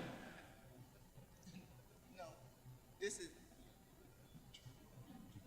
Yeah, we'll do friendly amendments after the first vote. I just like to say, my name is Hester, and I just want to, first of all, want to thank Craig for standing up for Southwest Fresno and everyone here that said that they want to vote for Plan number 5. Thank you. I have been in Southwest Fresno all my life, just about 71 years, but I have seen the better of Southwest Fresno when back in the 50s, 60s, and 70s, we had stores. We had everything here. And a lot of you came out of Southwest Fresno that moved over to North Fresno and East Fresno. That's another conversation. I know you still have roots here. You may live over there in those big mansions. You may live over there in River Park. You may live over there on the bluff. But you came out of Southwest Fresno because there was no place but Southwest Fresno. When I came here, we didn't go past Shields. McDonald's on Shields and Blackstone was the first McDonald's. We thought we were going out of town when we went over there. But anyway, I want to thank you for standing up and saying, let's vote for number 5. Because we did have stuff in Southwest Fresno. And we watched Southwest Fresno deteriorate. We watched it destroy. And if you the ones that moved out, when you come back, you didn't see anything here. I want to thank you for bringing it back. All I'm asking tonight is don't take 20 years to start building. All right. Let's do it. We done Thank voted. you. We should have voted when Craig said, vote for number 5. We should have voted then. All right. But no more discussion. Thank you. All right, very briefly, the other people. Yeah. Follow Mrs. Hester's lead, please. Hi, my name is Christine Barker, and I've spent the majority of my working time in downtown and West Fresno. And I support West Fresno. I'm excited to see this community list of projects that really does invest in West Fresno in a really participatory way. I support participatory planning. And I want to echo what Mr. Gary, right? Was that your name? What he said about how, and remind everyone that high-speed rail is coming to Fresno. And as we know, the beautiful Fulton Mall is having a lot of shiny new art, beautiful blue water and fountains. And right now, Fresno has a lot of affordable housing because we have a lot of private landlords who charge really low rents that people can afford to pay, but that's not a guarantee. And so as we think about our city changing in the future, I absolutely support Mr. Gary, and that's the only reason why I raised my hand to speak. Say we need to keep working together to make sure our downtown is accessible for everyone who wants to live there, to make sure that Fresno is a place where people can actually afford to live and not be like other communities. So let's keep working together, let's keep moving forward, and this is awesome. Yay, okay. We've got Jan and then Tate. Tate the younger. I'm Jan, and I work with the property and business owners in Chinatown. I think many of you remember Morgan Doizaki, who confessed to loving Chinatown. Well, he's in Japan right now. He's reviewed Plan 5 and strongly supports the entire Plan 5 as presented, and I agree with him. I'm going to pass it. And then we have Tate, and then Arthur, and then Diane. Just wanted to say I support Plan 5. I wasn't feeling well today, but I said there was no way I was going to miss this meeting after being on the Southwest Pacific Plan for 2 years working on that. And so I think this plan really demonstrates investment in Southwest Fresno and in Chinatown and in downtown. And I hope we vote for Plan number 5 today, but we also continue the fight when we have to go to City Council and to our mayor and also to the state. Thank you, Tate. We got Arthur and then Diane. All right, my name is Arthur Moy. I'm owner of Full Circle Brewing, one of the owners. Definitely new to Chinatown, but not new to the downtown revitalization. I will say that I was definitely feeling like an outsider in Chinatown because I didn't have the deep-rooted history that everybody else had there. But I was happy to run into Morgan of Central Fish, and he kind of took me under his wing and informed me that Chinatown, just like West Fresno, has a lot of deep-rooted historical issues, and it's going to be really hard for the community to come together and agree on something. And he didn't necessarily believe it was going to happen, but he pushed for it anyway and drugged me along. And I saw 30, 40, 50 people at some of these meetings at Chinatown, and he said, I don't even know who these people are. And they're coming together to come up with a plan. And in that plan, we voted on the Chinatown Active Transport and Chinatown Urban Greening. And there was, like I said, 50 people there, and there are only 2 folks that didn't vote on that. Many of them didn't attend all these meetings, so they can't vote, but Chinatown, the majority of people who are active in Chinatown in those meetings, they want those projects. So I hope that we don't need any amendments. We are very much in support of Plan number 5.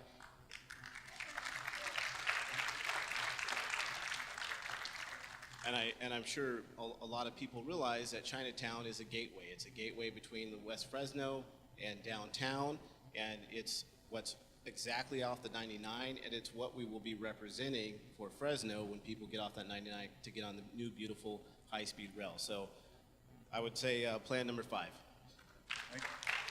So we have Diane, and then Sandra, and then we're going to vote. Before I begin to speak, I want everybody to understand, especially from West Fresno, I have nothing but love for West Fresno. I've been over here for over 30 years myself, raised my son over here with the Edison. What I'm going to say is not to demean anybody or anything. What I'm going to say is I took the opportunity today to read the bill, to read the Senate comments and some of the other comments, and some of these things say just this: limit eligibility for programs to disadvantaged communities. That's Southwest, and you can include Chinatown in there, but not downtown. Downtown has been revitalized. They're doing all that work down there. We are the reason for the money coming here. Our census tract, that is where the money needs to go. So any program, as far as I'm concerned, that deals with downtown, I'm going to tell you right now, I'm not voting for it. Only those that relate to dealing with Southwest Fresno and getting Southwest Fresno back to where it should be, that's where our focus should be. Thank you.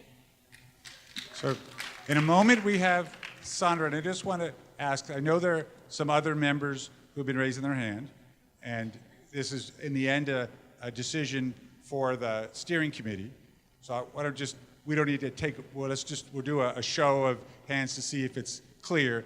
So the question at hand, we'll do a quick vote, is whether people after Sandra want to move to vote, or if people want to have additional discussion. All right, so you're gonna get a chance to vote on this, so it's, rather than me deciding, it's everybody. So in a moment, I'm gonna ask for yays is to move forward and vote after Sandra speaks. Nays is to continue to discuss. Okay, so after Sandra speaks, how many people would prefer to then move on and vote? Raise your card.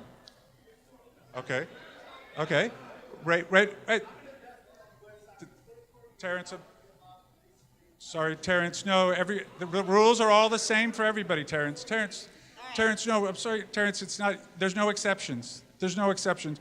Don't worry, we're not going anywhere afterwards. No, I'm sorry, you saw the clear vote, right? So we've got to apply the same rules to everybody. So Sandra, please speak. Thank you. I will be very brief. I just want to take a moment to thank all of the community members and residents from Southwest Fresno, from Chinatown and downtown for really sticking through this very tumultuous and difficult process. I want to thank folks for sticking with Fresno Building Healthy Communities and many other community members and community organizations, and sharing with us and everyone present your desires and your vision for One Healthy Fresno, and your vision that we get to One Healthy Fresno by investing in Southwest Fresno. And so today I stand in gratitude for allowing me to join that fight and that effort. And I also stand in support of number 5, and I ask and I urge each and every one of you to vote for number 5 today, because when we look at the TCC requirements and the intent of that program to create health, economic opportunity, and start to reduce pollution in the most impacted communities in our state, we have to start in Southwest Fresno. So I think that number 5 will help kick that process off. It is not the end all or the solution, but God, it is a good, great start. So thank you. Okay, so now we're going to vote. Remember, this isn't the end of the meeting. Sorry, Mrs. Curry. No, what do you want to speak? No, I'm sorry, Mrs. Curry. It's the same rules for everybody. no, same rules for everybody. The meeting's not over. I know, no, same rules for everybody. That's really important. So we're going to, Terrence, you could speak after we vote. Same rules. No, we're going to vote now. People clearly voted. So we're going to vote. Our 2 vote counters, please come up. Yeah, our vote counters, please come up here.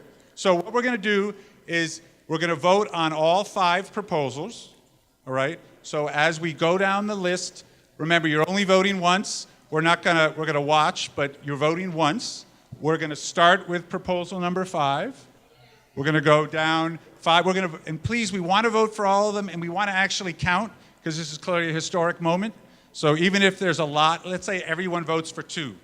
We still want to count the other ones, right? Because we want to know. So, right? And then once we do that, depending on the result, we'll decide on the next steps, okay? So in a moment, I'll say a number, and then everyone who's in favor of that number, raise your card and keep it up until we say we've counted, okay? Huh? Once. People can vote one time, and if you see someone voting twice, please call them out, and remember, hold it up high, all right? So first, anyone who wants to support number 5, please raise your card and keep it up until we say take it down. This is yes on 5. And remember, it's going to take some time, so keep them up.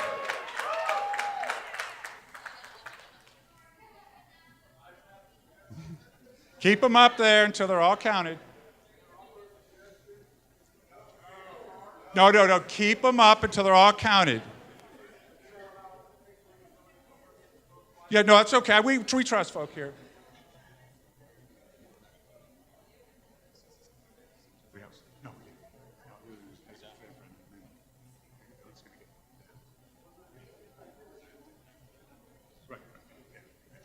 So keep holding it up there. This is our, and then I want to make sure the vote counters confer and they agree touchdown or not, and then we can go on.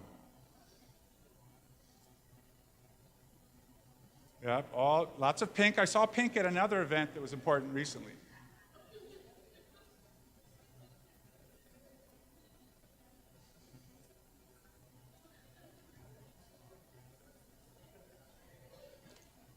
Okay, and Shantae, Shantae's our referee. Okay.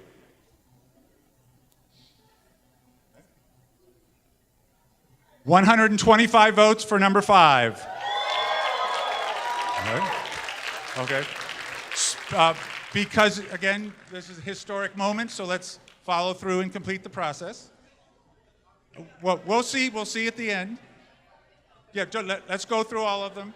So how many people here are voting for number 4? Give our vote, keep them up until vote counters count. All right. Okay. You got vote counters, you got, okay. Thank you. How many people are voting for number 3? Okay, vote counters, you're good with that? Okay, how many are voting for number 2? Okay. And then finally, how many are voting for number 1? Okay. Well, steering committee, you have selected by a vote of 125 to 1, plan number 5. There we go. Now don't leave because we want to, but please celebrate the moment. So please do stay though because the night's not over. Okay? So please, folks, sit down. We want to make sure to honor our members. So we have 2 important things to do. First, we had an amendment that was proposed, and we need to let that member propose that if they desire and vote on it. We can do that efficiently if we all focus. Well, I think just to honor the member, I think this will be relatively straightforward. Kathy, given the context of the vote, do you wish to propose your amendment or not? Okay, so allow her to articulate her amendment, and then we can have a vote whether to accept it or not. And Kathy, if you can you sense the room, so be succinct. Thank you. I think it is a landmark decision that's been made, and I congratulate everyone. when we talk about Chinatown and other folks, my family has been in the Chinatown area for over 120 years. I think we basically kind of take the cake on that, and that's actually for the years of being put in camps afterwards. But part of that is that my father had the stories of Chinatown and what it was like. And the reason that I'm involved in the area and have been for the last 22 years with Chinatown revitalization is that it's based on people, but people with consistency. And the same thing that I would say, and I'd hold the people to their toes to the fire, is that there are several projects that are for Chinatown in the document that are actually city responsibility and city budgets. And that's what it should be applied to. And this money needs to be freed up for projects that will actually help the economic growth of Fresno Chinatown. And to me, that would be to reduce scale, and I would say reduce down their funds with it if they want to participate, for anchoring 2 housing projects at both ends, Housing Authority and Chinatown Lofts. The active transportation project should be included in the city budget, and the city needs to be responsible for those activities. The same goes with the PBID. If downtown association wants to help Chinatown with the PBID, then pony up the money and do it, or get the city, as they were directed by Ashley Swearingen, to put it in the budget to come up with those funds and not take it out of this tax money. The same one with the greening one, and that's number 27. That is a city responsibility. I think if that money can be released and put into housing, which would stabilize the economic growth for Chinatown, and that's what I would recommend. Thank you. So Kathy has recommended to take out 3 projects and add in 1. And what I would like to do just to, let's vote first and see if it's close. If it's close, we can get into the details and the math. If it's not, then we know where we're going. Okay, so it's gonna be a yay is you want to include the amendment, you're voting for the amendment. Nay is you're voting not to include the amendment. It is.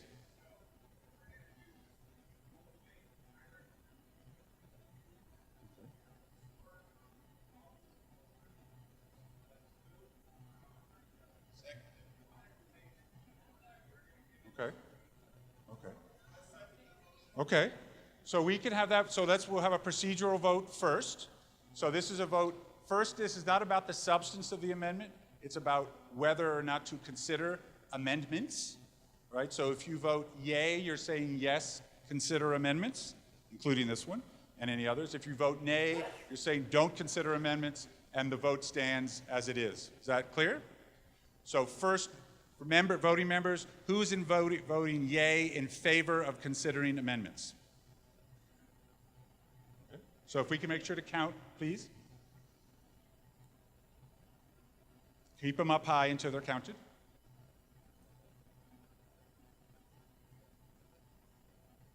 You can use a fresh sheet there in the back.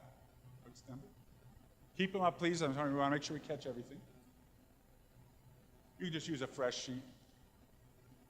You don't need to use the proposals. So how many yays did we have? We had 9 yays. How many people vote no, we shouldn't consider amendments? Okay. Yeah, so that's clear, right? Everyone agrees we don't need to count them. Okay, so we won't consider any amendments. Thank you, Kathy, for offering. It's in the spirit of an assembly.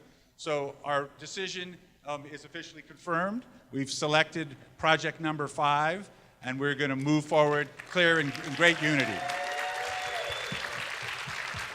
Now, Councilman, before we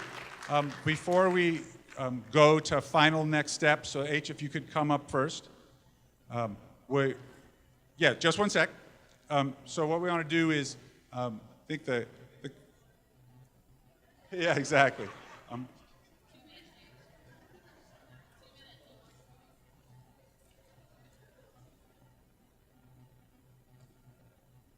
So let's do next steps first. So maybe H, if you would repeat next steps, and then if we have any questions about them. And I'd urge everybody, if in fact you have perspectives on next steps, this is an important moment. I don't want to end with a lot of details about next steps that not everyone's concerned about. So please do ask your questions. If you have comments, let's be able to make them concise. So the next steps is be thinking, praying, and sending blessing down to a group of folks at City Hall who are going to be working night and day over the next 14 days to get your proposal to the state in a form that is strongly accepted. Secondly, I wanted to say on behalf of the mayor that he was really excited about the proposal that you have chosen tonight for all the reasons that have been stated. He's not here tonight because there is a very painful discussion taking place in Clovis North area. And he is up there with his granddaughter as a part of a group of folks that are carrying on that discussion, and felt like that family commitment was important, would have loved to be here with you.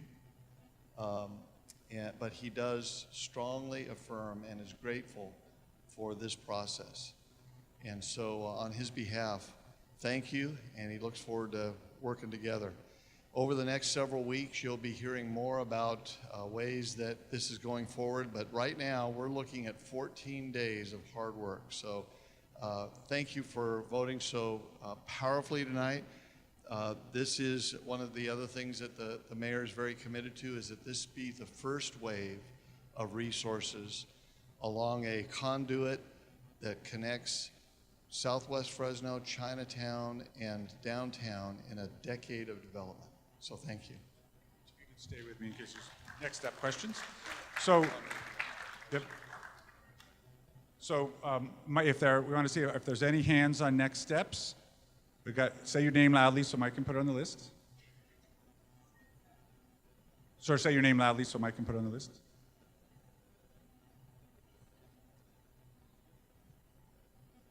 Okay, so we'll take those in the spirit of, for everybody, we won't take additional ones. Ask everybody to be succinct. Okay, Ms. Hester, you could have the final word. So let's keep it concise, and then the councilman wants to close out the meeting. So Stephanie, I believe, is first. It's Stacy. Oh, Stacy, I'm sorry, Stacy. It's okay.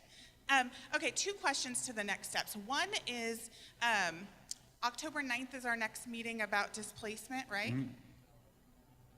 The 12th? I want to get a clear date on that. So it's the 12th. It's the week of the 9th. Everyone here will get full information about the meeting. It is on the screen. Okay, there we go. Thursday, October 12th, 4 to 6 p.m. Okay. And we will be sending out an email with the room number. It's at City Hall. Okay, in a room that I know right now. At that meeting, I'd like to take a vote tonight that we're... Danielle. I'm sorry. Go ahead. Okay. If you want to continue, I'll wait. Okay. On that October 12th meeting, I'd like to move that while we talk about displacement, we also bring that current version of the PLA. Since local hires have been such a question for us and a concern, that we bring your most current PLA that was passed back in December of 2016 so the members here can review that. And if we have any recommendations, that PLA can be adopted and amended so that before it goes to City Council and the mayor, we have a chance to revise that. That's one thing. And then second thing I wanted to ask was, when we amended the bylaws before, we said that City Council was not voting on these packages, that they would have a workshop, but they were not voting, that the mayor was going to be the next step. And right now tonight we heard that City Council, and that is not, I think, what we had discussed before. Yes. So, yes to bringing the PLA to the meeting. Okay, and I know I told you on Monday I'd upload it on the website. Haven't done it yet, but I will do that. I haven't seen it yet. I've been waiting, and that's why I'm bringing it up again. We've been a little busy. Okay. So yes to that, and then the council issue. Okay, so we have not been saying that we're taking it to a council for a vote before tonight concept. they said they were taking it to the vote. So the way the process works is that we're not taking it to a vote before we submit for the concept. So if you look at the calendar, that after the 12th, the next timeline for us is October 18th when the city submits the grant proposal. Okay. So it's not going to council before that date. There is a council workshop. Workshop. Okay. Workshop, not I just want to make vote. it clear that it's not a vote, it's a workshop, because that's what we had discussed. Yes, all council workshops are public. Question, Luisa? Or Luisa's right behind you. Oh, sorry. She answered, or she okay. Partially answered. So just for clarity, what was going to be a council workshop on the 18th or the 11th, I can't remember what date was originally scheduled, is not happening until early November. Correct. Sometime, and we'll be notified about that. Yep. And it will not go to a vote. The submission of this package will not be presented or go to a vote to council. No, that's not true. The city council has to adopt this to send it up to the state. So if that wasn't clear, obviously the city council, to send this up to the state with the recommendation of the mayor, the city council has to vote. We have to appropriate funds. So yeah, the city council will be voting on this. So will the council vote on it then before it goes to the state? And when is the submission for the state then? Submission is November 30th. Right, the final app. Final, yeah. Okay, so sometime between now, sometime, so the date of the 18th, city submits concept to Strategic Growth Council, that is not happening? So here, There seems to be two different things. Can I explain it, because I know this is confusing? Okay, and just before you do, so I'm going to let her explain, and then before we have other questions, I'm going to ask the councilman to say his final words, because people are departing, they're voting with their feet, and the staff will stay and answer all the other questions, but I want to make sure the councilman has a chance to say final words. So go ahead and answer the question, and then we'll get final words, and then we'll stay to answer other questions. So there are two pieces of this process. So what happens on the 18th is that a concept application gets submitted. So that's what's going to be worked on based on the vote tonight, is all of the projects that were voted on are going to keep getting screened, keep getting refined, get all the documentation in order and the narrative, and that gets submitted on the 18th. The state will then look at that application, they'll review it, they'll send feedback, they'll either accept or reject it, and if they accept it, they probably have comments. Those comments will come back. If the state accepts it, then the city has to then work to refine it, and that gets submitted back to the state, what they call the full application, on November 30th. Between the point that the city gets the feedback back and the 30th, that's when it's going to be taken to the city council for a vote on the application. So I just want to give the councilman who's given us this space to have this process the final word, and then all the staff will stay to answer any other questions, because I want us to end as a group. Well, listen, and I promise not to be long, but what I wanted to say, I've been relatively agnostic through the process. I didn't, and I tried to do that on purpose, to not try to sway votes one way or the other. And I wanted to make sure that this process was fair. But when I started this several months ago and a couple of years ago, when we had the opportunity for transformative climate communities, and the word transformative and catalytic was a part of what was supposed to happen. I don't know if you all understood what happened tonight, but what we saw from where we started to where we ended was transformative for our community. What you saw was people from Southwest Fresno that stood up and celebrated with people from Chinatown and downtown on their projects. What you saw were people from Chinatown stand up and celebrate wins for Southwest Fresno and downtown, and you saw Chinatown stand up and celebrate with people from Southwest and downtown. I'll tell you that I don't know if you understand how historic that is for this community. When this process started, you all remembered that there was a tribalism attitudes that were happening in here. I'm just being honest with you guys. And I remember sitting with some very special people a while ago, my friends at Leadership in BHC, and we sat with Ashley Swearingen. And we had breakfast a while ago, and I said, what I expect from them and from us is that this community would come together in this process. And we had the unique opportunity to do that, and it happened. And so what I am happy about today is I sit here and I saw the transformation of a community, not just because of projects, but about relationships, about new friendships, and about a shared desire for success. TCC is supposed to be about that. And Fresno proved that it can work. What you all went through right now, no one in this state has done it. And we walked out of here with almost unanimous support. So I'm gonna tell you, as your council member, as a person that represents pretty much all of you, I am touched and heartened by this process. And I'm one that wasn't sure that it was gonna work.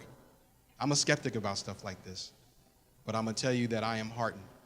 And I appreciate you all. I appreciate the work of our community members. I am so very happy now the vote is over. I can tell you, thank you for bringing Proposal 5. It was the right one. It was the right one. So, and lastly, I want to thank two really important groups of people. One, I really, like I said, I was a skeptic about this process, I told you all, but I've got to take a moment and thank my friends from Leadership Council and BAC. Where's my friend Sandra? Oh, and then Veronica. Okay, and Gracia. I want to say this because, listen, they pushed me very hard, and I push hard back. We fight for the same things. We don't always see eye to eye, but I appreciate your advocacy. I appreciate your support. I appreciate where you took this process in this community. Thank you for pushing. I appreciate that, and I want to say that publicly now that we won. And last but not least, this person isn't here. I got to thank Ashley Swearingen. What you all saw today really was what I consider a magic trick. If you all knew and understood where this started to where we got to today, and the advocacy that Ashley Swearingen did, not only as our mayor, but as a private citizen to bring this to fruition today, it is nothing less than extraordinary. And I'm sad that she's not here to hear this, but Ashley Swearingen is one of the best advocates I've ever seen for the city of Fresno. We used to joke and call her a cheerleader, but if you guys see how she works, if you see how she thinks, the drive that she has and the love that she has for Fresno, you all would appreciate her the way that I do. So I'm gonna tell you, as happy as I am with this community, as proud as I am of all of us, as thankful as I am to my friends in leadership in BAC, to our community members in Southwest, led by Mrs. Curry, to come up with the right plan. We also had Ashley Swearingen, who was a very, very instrumental part in ensuring that these dollars came here and were spent here. So I just wanted to share that with you all tonight. I thank you for your passion and your commitment to this process. The fact that you all stayed through to all of this is a testament to how much you guys care about our community, and I thank you for that. And I look forward to lobbying my council members and colleagues to make sure that we pass this. We're gonna pass it. I'm gonna just speak it. We're gonna pass it, because all of you guys are gonna show up at council, right? And you guys are gonna make sure that's right. And you're gonna make sure that we pass it just like it is, and we will pass it, and we will proudly send this to the state of California. Thank you all. Thank you, everybody. The staff will stay to answer questions, and if anyone can stay and help us rebuild the sanctuary, we'd greatly appreciate it. We need to put the seats back in place. Thank you very much.